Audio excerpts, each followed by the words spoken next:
A digital footprint is basically your trail online. So I'll pass over to Richmond, who will give you more detail of digital footprint. Yeah, yeah. So just to give an example on that, again, you might have heard of footballers or politicians in the past that have written tweets years ago and that have just resurfaced and caused them trouble. And this is an example of what a digital footprint is. And it's because everything you comment, tweet, post, content that you may share online, it creates a trail that is near impossible to get rid of or delete.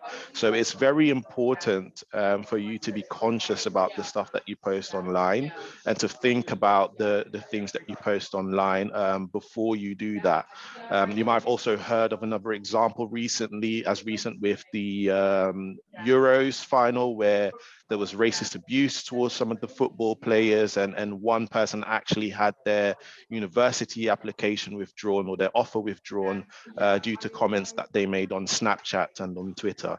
So again, it's very important to be conscious about the content that we put online on social media specifically, and especially because these things can be easily found, and especially employers do tend to have a look at digital footprint trails too.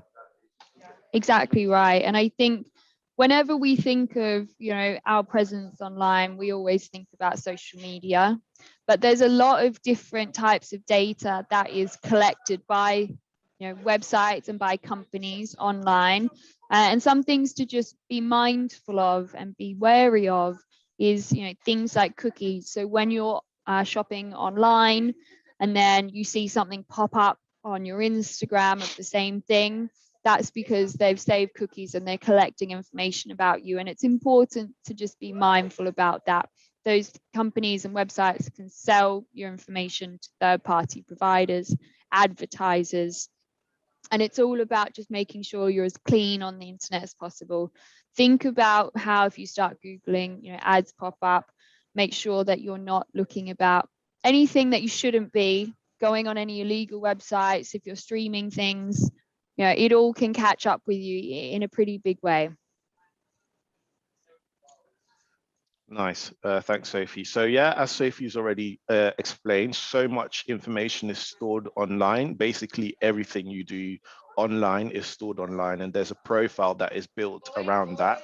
So there is such an importance in being responsible with what you put out there on the internet, what you comment on, because when it comes to looking for a job specifically, it definitely is something that employers and recruiters will look at to get a better understanding of who you are and the kind of person that you are as well.